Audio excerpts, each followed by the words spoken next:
Bonjour à toutes et à tous et bienvenue sur Quelle recette. Alors la recette du jour, c'est une recette que vous attendez avec impatience pour la plupart d'entre vous. C'est un gâteau que vous avez pu voir sur ma page Facebook que j'ai réalisé pour mon anniversaire. C'était le gâteau au citron. J'ai reçu pas mal de messages, de commentaires pour me demander justement la recette de ce gâteau. Donc aujourd'hui, c'est ce que nous allons préparer. C'est un gâteau qui est très simple, il demande juste un peu de temps pour la préparation. Il est composé d'une chinoise assez simple, d'une crème bien sûr, d'une crème au citron, une crème au beurre et enfin d'une crème chantilly que vous pouvez très bien mélanger avec un peu de mascarpone. Je vais d'abord commencer par vous présenter les ingrédients, ensuite je passe à la préparation. Alors pour la préparation de la génoise, il vous faut 4 œufs de gros calibre, c'est très important. Ensuite 100 g de sucre et 100 g de farine que je vais tamiser après. Pour la préparation, j'ai d'abord commencé par fariner et beurrer et fariner un moule. Donc là j'ai un moule d'environ 17-18 cm de diamètre. Vous pouvez aller jusqu'à 20 cm de diamètre. Et il faut que ce soit un moule assez haut en hauteur. Donc voilà, là j'ai mis du papier cuisson tout en bas. Vous pouvez très bien juste le fariner, le beurrer et le fariner. Et sur les côtés, j'ai beurré et j'ai rajouté un peu de farine. Voilà. Donc là je vais laisser le moule au frigo pendant la préparation. Juste avant de commencer de mélanger le sucre avec les œufs, je vais quand même passer au tamis d'abord la farine. Ça m'évitera de le faire après dès que les œufs sont bien montés. Ensuite, dans un saladier, je vais casser les œufs. Voilà. Des œufs de gros calibre.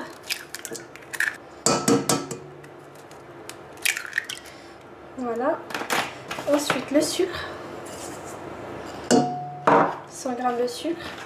Ensuite, dans un robot, je vais mélanger les œufs avec le sucre jusqu'à ce que vous obteniez, il faut les mélanger jusqu'à ce que vous obteniez une sorte de bec d'oiseau, ce qu'on va voir juste après.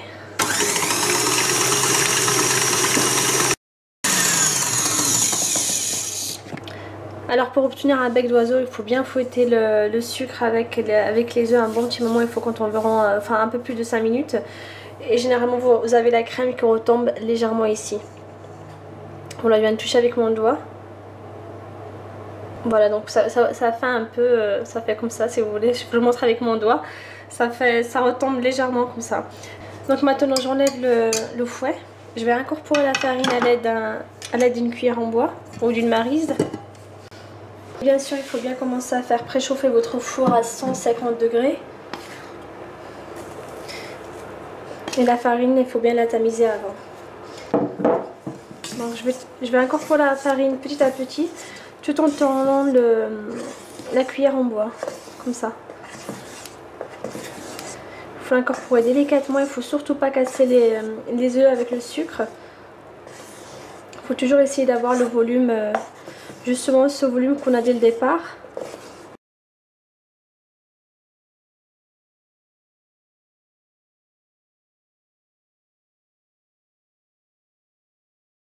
Après avoir bien incorporé la farine au premier mélange, il faut bien mélanger, il faut bien tourner la cuillère en bois jusqu'à la faire remonter à chaque fois pour qu'il n'y ait plus de farine au fond du bol.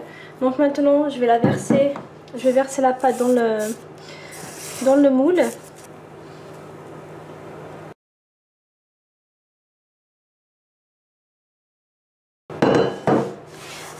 Donc je vais égaliser le dessus avec une cuillère. Juste à côté légèrement. Donc maintenant je vais enfourner la pâte à 150 degrés pendant environ 35 à 45 minutes. Il faut bien attendre jusqu'à ce que la pâte soit bien gonflée. Et ensuite après c'est selon votre four, il faut bien surveiller la cuisson.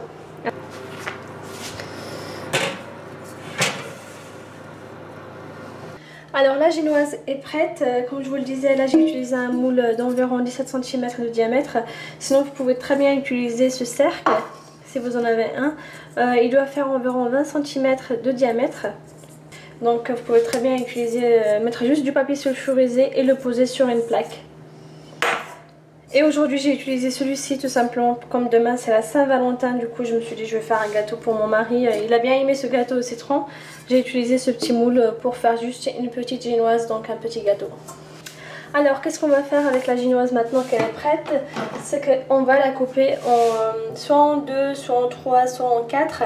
La dernière fois quand je l'ai préparée pour mon anniversaire, je l'ai coupée en 3. Si vous pouvez la couper en 4, faire 4 pièces, n'hésitez pas. Donc après vous pouvez utiliser soit un coupe génoise, comme celui-ci. Donc celui-ci je l'ai acheté sur internet. Sinon vous pouvez très bien, si vous n'en avez pas, vous pouvez très bien utiliser un couteau comme celui-ci. Il faut que ce soit un couteau à dents pour couper le pain, je pense. Ça doit être celui-ci. Voilà. Donc là, je vais essayer de couper la génoise avec le coupe génoise. Je vais voir si je vais y arriver. Alors ça fait 1, 2, 3, 4. Je vais essayer. Au pire, si je la coupe seulement en 3, c'est pas très grave. J'aimerais bien avoir 4 pièces. Je vais utiliser le couteau en premier. Voilà, c'est à moi le coupe génoise il va passer, donc je vais aller délicatement. Il faut surtout pas être pressé ou stressé pour la couper, il faut bien prendre son temps. Sinon vous pouvez très bien la couper juste en 2 au milieu. Vous coupez avec un couteau. La génoise elle est très légère, elle est très fine en même temps, elle est bien aérée à l'intérieur. Voilà la première. Donc je vais essayer de voir si je peux en couper 2 autres, mais je pense que ça va être très dur. J'ai ouvert le four entre temps, du coup ça s'est un peu dégonflé. C'est de ma faute, j'aurais pas dû. Donc pour la cuisson, j'ai dû la laisser environ 40 minutes, un peu plus. Je pense que je vais juste descendre légèrement le coupe génoise. Voilà, donc je le descends. Et là je vais essayer de couper. Un coupe génoise, ce qui est bien, c'est que c'est vraiment pratique pour couper justement les génoises. Surtout pour avoir toutes les génoises égales, du même diamètre. De la même épaisseur, pardon.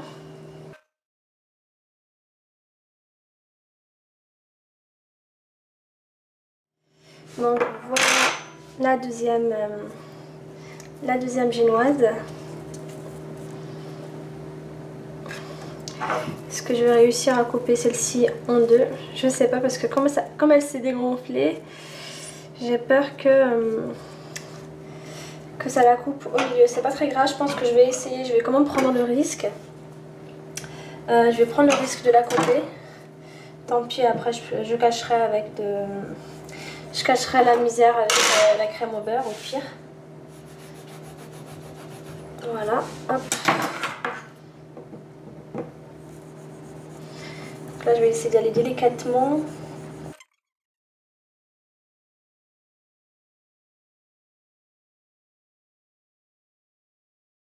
Voilà, donc on va voir ça.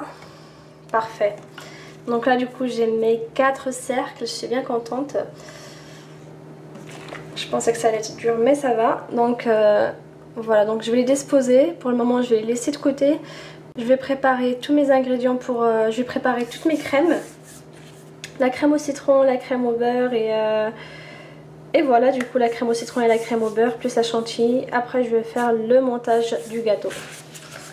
Alors pour la préparation de cette fameuse crème au citron, il vous faut 3 jambes d'œufs, 200 g de sucre.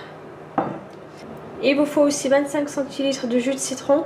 Il faut bien acheter des vrais citrons, vaut mieux acheter des citrons pas trop traités non plus.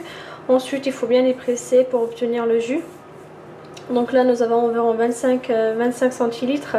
Il faut surtout pas acheter le jus de citron déjà prêt dans les grandes surfaces. Surtout qu'il est, à mon avis, il doit être mélangé avec d'autres produits. Ensuite 4 œufs de gros calibre. Donc 4 œufs de gros calibre et 150 g de beurre. Là j'ai pris du beurre doux. De la marque, j'ai acheté la marque Pâturage chez Intermarché. Donc là c'est un beurre simple, 82% de matière grasse et c'est un beurre doux. Alors pour la préparation de la crème au citron, c'est très facile. Il faut verser tous les ingrédients sauf le beurre dans le saladier. Donc je vais commencer par les jaunes. Donc là je mets les jaunes, voilà. les 4 œufs. Voilà pour les œufs. Donc là j'ai mis 3 jaunes plus les 4 œufs entiers. Le sucre, 200 g. Je mélange.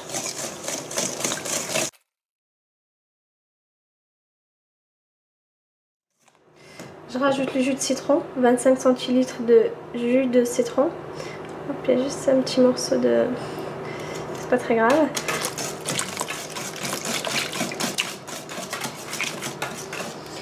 Voilà, donc le beurre, je vais pas le mettre pour le moment, je vais le laisser jusqu'à la fin. Je mélange. Ensuite, dans une casserole, j'ai versé un peu d'eau. Je vais essayer de voir si l'eau touche le saladier. Voilà. Donc là, je vais mélanger sans cesse jusqu'à ce que la crème s'épaississe. Ça prend un peu de temps, il faut compter environ un quart d'heure, 20 minutes. Bien sûr, pour la cuisson, il faut bien le laisser sur feu doux, entre feu doux et feu moyen. Il ne faut surtout pas trop accélérer la cuisson non plus de la crème. Bien sûr, n'hésitez pas à mélanger à chaque fois jusqu'à ce que vous obtenez une crème légèrement épaisse que nous allons voir juste après. Donc pour le moment, je continue de mélanger et je fais attention à ce que l'eau ne déborde pas en même temps. Alors dès que la crème s'est épaissie, donc ça m'a demandé pas mal de temps. Il faut compter environ au moins 20 minutes, je pense, sur feu doux. Donc maintenant on peut voir que la crème s'est épaissie par rapport au début. Je vais enlever le saladier du bain-marie. C'est vraiment important de bien attendre, de bien laisser cuire la crème sur feu doux et non pas sur feu vif.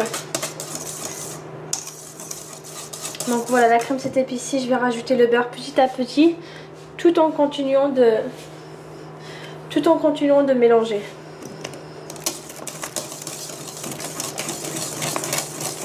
Et le beurre, il faut le rajouter quand la crème est encore chaude, bien sûr.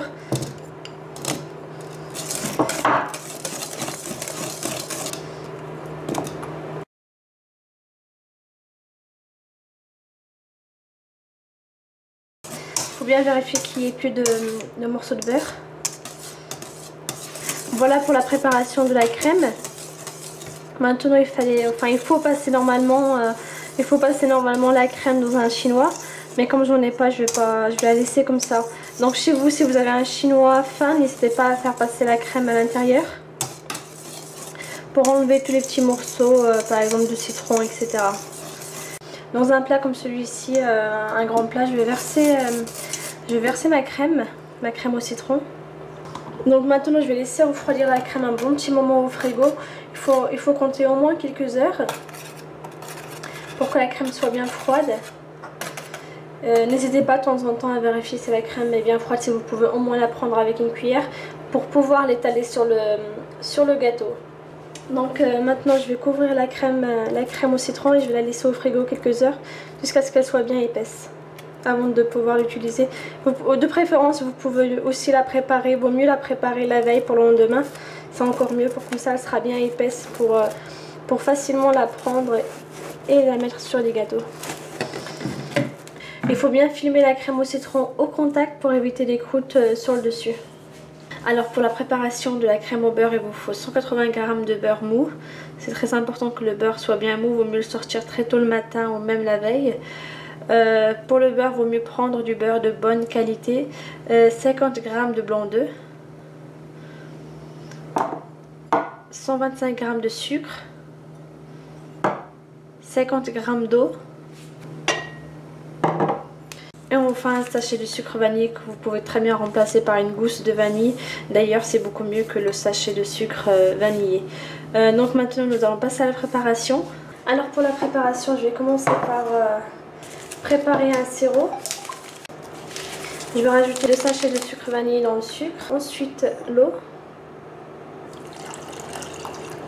Donc là ce que je vais faire, c'est juste que je vais remuer la casserole de temps en temps comme ça. Et je vais attendre jusqu'à ce que la température atteigne 120 degrés environ. Et je vais bien le laisser sur feu moyen. Entre feu doux et feu moyen. Donc pour savoir si le sucre a atteint une température de 120 degrés environ, soit vous utilisez un thermomètre que vous pouvez acheter dans les grandes surfaces. Ça coûte environ 10 €. qui est très sympa, surtout si vous préparez des macarons par exemple, etc. Vous pouvez très bien en trouver dans les grandes surfaces. Sinon, je vous montrerai la deuxième solution. Ensuite, dans un saladier, je vais monter les blancs d'œufs en neige.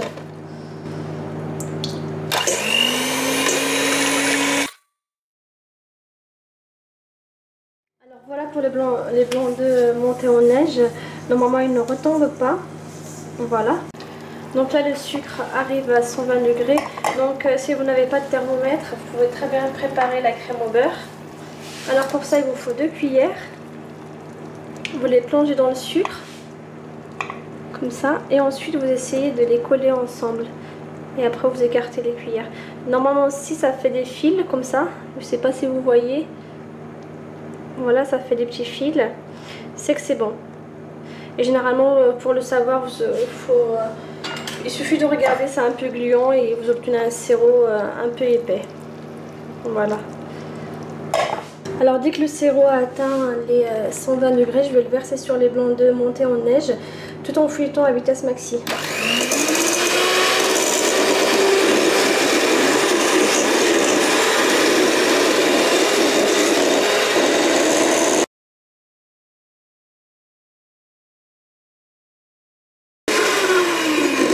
Tout en continuant de bien mélanger, il faut incorporer le beurre bien mou petit à petit et mélanger jusqu'à ce que le saladier se refroidisse. Donc là il est chaud, je vais mélanger jusqu'à ce que le saladier soit froid.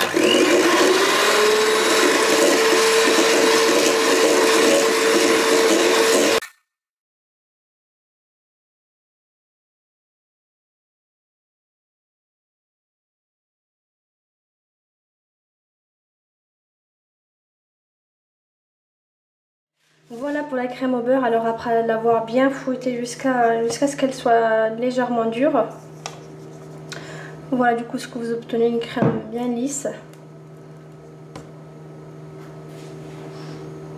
et surtout bien légère. Les points les plus importants, c'est surtout le sirop, il faut qu'il soit à environ 119-120 degrés. Ensuite la qualité du beurre, et après bien sûr c'est au niveau technique, c'est qu'il faut bien fouetter jusqu'à ce que votre saladier soit bien froid. Et ensuite il faut aussi que la crème soit épaisse. Voilà, il faut bien fouetter jusqu'à la fin, jusqu'à ce que vous obteniez une crème bien lisse. Après si vous voyez que votre crème elle n'est pas bien lisse, vous voyez des petits morceaux de beurre par exemple, à mon avis c'est parce que vous n'avez pas rajouté le beurre quand le sucre était encore chaud. Ce qu'il faudrait faire, c'est de prendre le saladier, de le mettre au bain-marie, et en même temps vous prenez le fouet manuel, enfin le fouet électrique, et vous tournez, vous fouettez en même temps jusqu'à ce que la crème devienne lisse. Il faut bien insister, et bien sûr il faut bien faire attention quand le mettez au bain-marie. Il faut surtout pas faire fondre le beurre, c'est pas ce qu'on recherche, c'est juste que le saladier soit légèrement chaud, ce qui va vous permettre de bien fouetter jusqu'à ce que vous obtenez une crème lisse. Donc si vous voyez que le beurre commence à fondre, il faut bien enlever le saladier et continuer de fouetter sans forcément le mettre au bain-marie. Pour la préparation de la chantilly, il vous faut environ 200 g de crème fraîche liquide entière, de préférence 30%, 35% de matière grasse. Il faut bien faire attention à ça, il faut bien que ça soit marqué crème fraîche entière, 30%, au moins 30% de matière grasse. Là ça correspond à 200 g, ça correspond à environ 20 centilitres de crème fraîche. Ensuite il vous faut aussi 40 g de sucre. Alors pour réussir la crème chantilly, le plus important, déjà premièrement il faut acheter de la crème fraîche entière, 30%, 35% de matière grasse, je le répète encore. Ensuite il faut que la crème soit bien froide. Si votre crème n'est pas bien froide, elle risque de ne pas monter. Ce qu'il faudrait faire dès que vous l'achetez, il faudra la mettre directement au frigo au moins quelques heures. N'hésitez pas aussi, si vous le souhaitez, moi je le fais très rarement, de mettre le bol du robot avec le fouet au frigo un petit moment. Sincèrement, je le fais très rarement. Ce que je fais la plupart du temps, dès que j'achète ma crème liquide entière, je la mets directement au frigo au moins pour quelques heures. Donc là, je vais la verser dans un bol. Voilà. Ensuite, là, je vais commencer à fouetter petit à petit.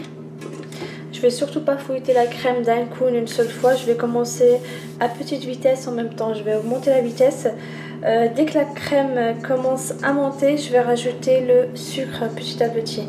Donc là, je vais d'abord fouetter. Dès qu'elle commence à monter, je rajoute le sucre et petit à petit, je monte la vitesse.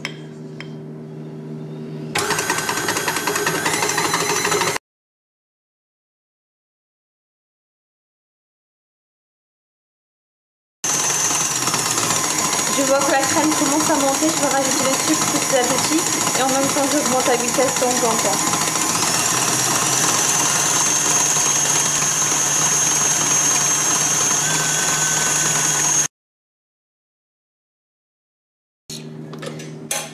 Donc dès que la crème est prête, normalement vous obtenez quelque chose d'assez ferme. Et quand vous faites comme ça, c'est comme pour la meringue, elle ne retombe pas. Voilà, donc elle tombe pas, elle est bien ferme. Il ne faut surtout pas trop fouetter non plus la crème parce que vous allez la transformer en beurre. Vous risquez d'avoir du beurre à la fin. C'est pour ça qu'il faut bien vous arrêter dès que la crème est bien ferme. Il ne faut surtout pas continuer. Alors maintenant je vais passer au montage du gâteau. Dès que vous avez préparé votre crème au citron, votre génoise, votre crème au beurre, pour la chantilly vous pouvez très bien la laisser jusqu'à la fin. Il faut passer à l'assemblage du gâteau. Donc là il vous faut aussi un support, sinon vous pouvez très bien aussi prendre une assiette. Sinon vous pouvez acheter des plateaux en carton pour servir des buffets ou des petits fours, etc. Et ensuite vous découpez un cercle du même diamètre que la génoise. Donc là je vais poser ma génoise et à la fin je couperai le support, voilà. Donc je vais poser ma première génoise, comme ça, au milieu. Donc la crème, du coup je l'ai laissée toute la nuit au frigo. Comme j'ai le temps, le gâteau ça sera pour ce soir, pour la Saint-Valentin. Donc je vais mettre un peu de crème. Bien sûr il faut bien faire attention, il ne faut surtout pas tout mettre parce que vous allez vous en servir à la fin du reste pour napper le gâteau. Donc il faut bien faire attention à ça. Il faut mettre juste une petite quantité, surtout pas tout. Donc là j'ai mis environ 3 cuillères. Il faut bien faire attention que ça ne déborde pas trop non plus vers l'extérieur. Je vais en mettre juste encore un peu. Ensuite je vais passer à la deuxième génoise. Je sais pas si j'en mets pas un peu plus. J'aime bien être généreuse en crème. Voilà, donc je vais m'arrêter là quand même. Donc maintenant du coup là j'ai mis le citron, la génoise. Je vais rajouter la chantilly. Là, je vais étaler la chantilly sur la génoise, comme ça. Donc là, je pose ma génoise. Le montage est très facile du gâteau.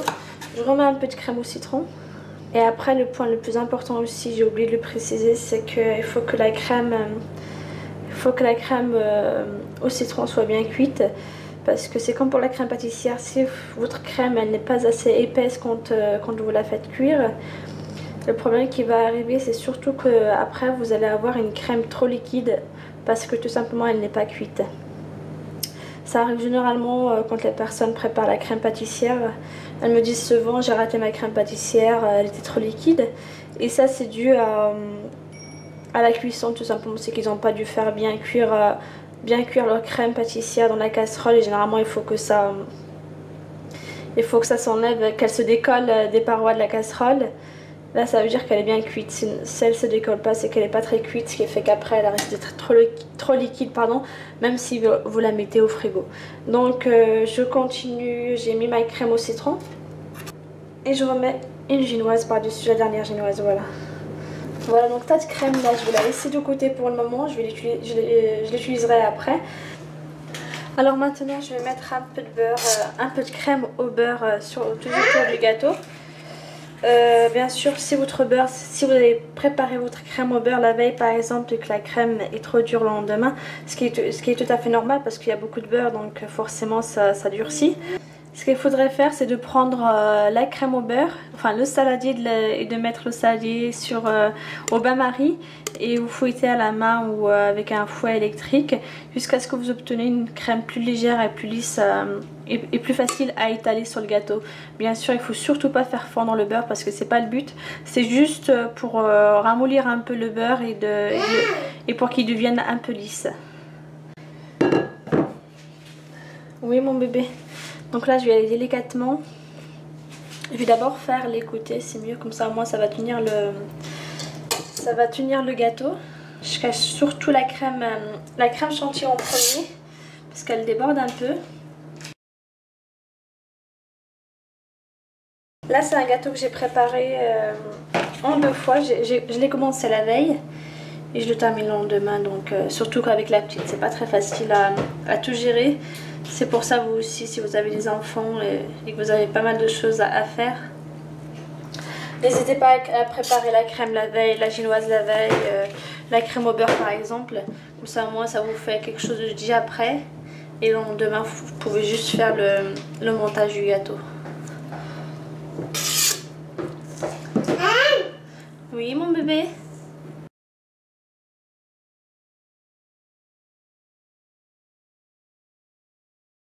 Tu fais des bêtises mon bébé? Oui. Donc dès que vous avez fini de mettre de la crème au beurre sur votre gâteau et le dessus aussi, il faut bien égaliser la crème au beurre et le gâteau aussi.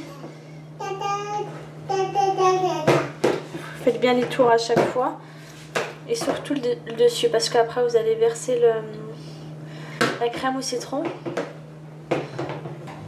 Voilà, ça prend un peu de temps pour les finitions, voilà.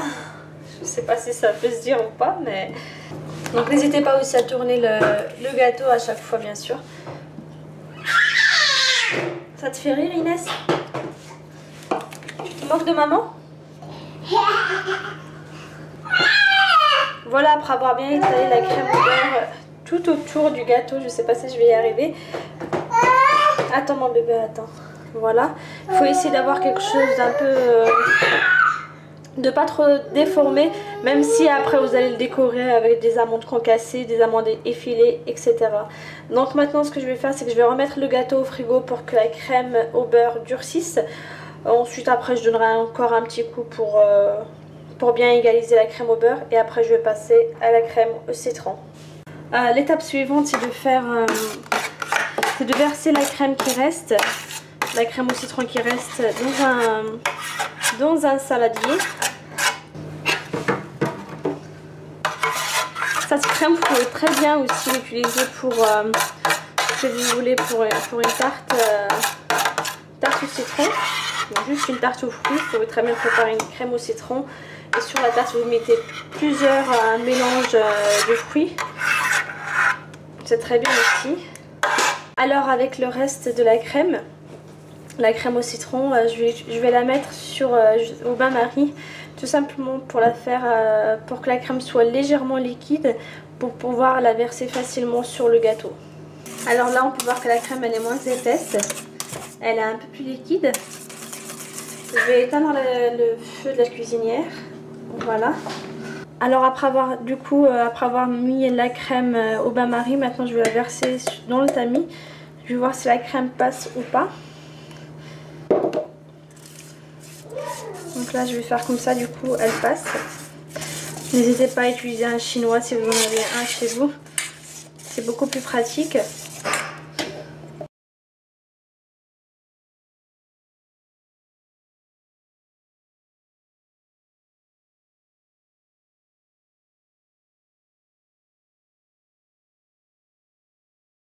Alors voilà pour la crème au citron.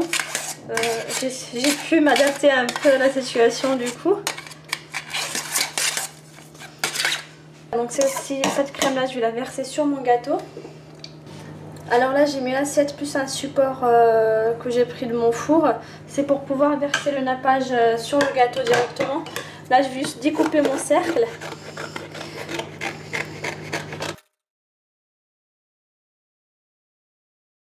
Attention de ne pas faire tomber le gâteau, ce serait trop bête.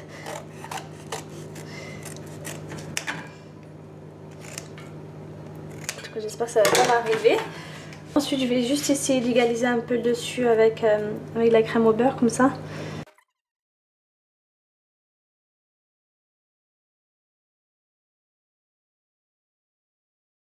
Avant de verser le nappage, il faut bien attendre à ce qu'il soit froid.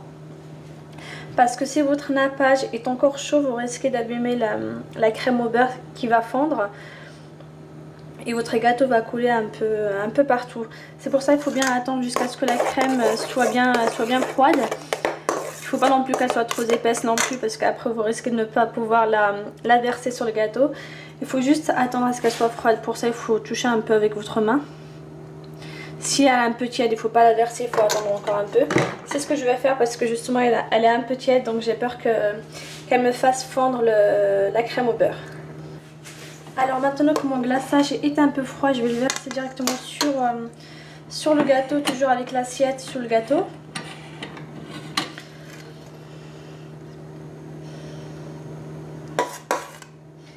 Je vais essayer de le faire couler un peu partout avec la spatule.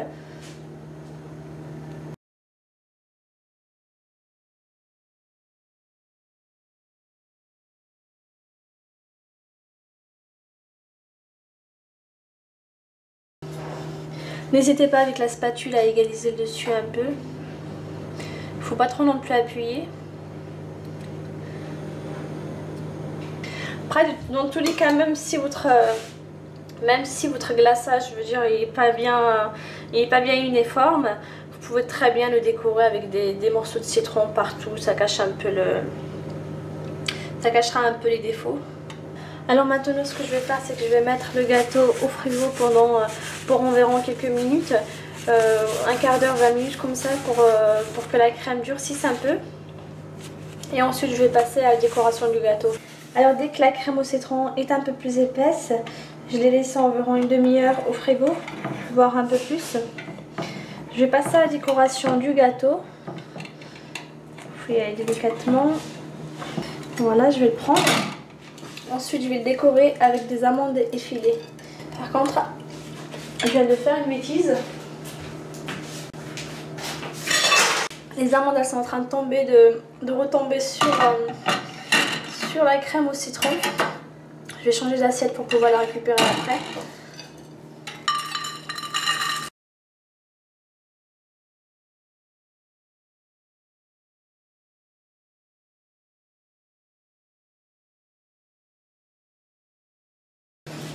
Et sur le dessus, je vais mettre une tranche de citron, je vais y arriver.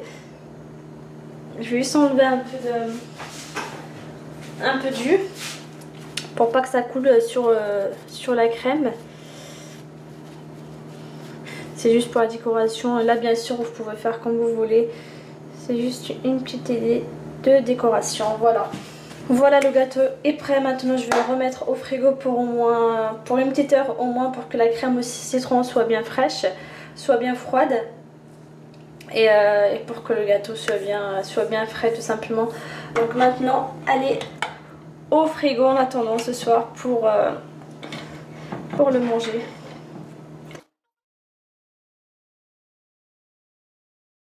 Voilà, alors là, ça y est, je viens de sortir le gâteau du frigo après quelques heures, donc on va le manger. Je vais juste le couper pour vous montrer un peu comment il est à l'intérieur, à quoi ça ressemble.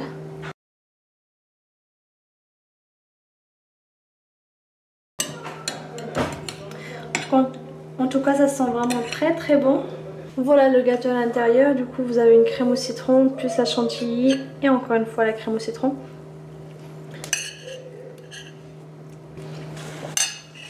En tout cas, il est vraiment très très bon. Et la génoise, elle est très légère.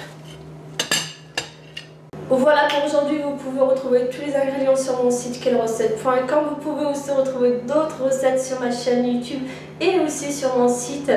N'hésitez pas à vous abonner pour plus de recettes. N'hésitez pas non plus à m'encourager en cliquant sur le petit bouton partager. Je vous dis à très bientôt pour de nouvelles recettes. Ciao!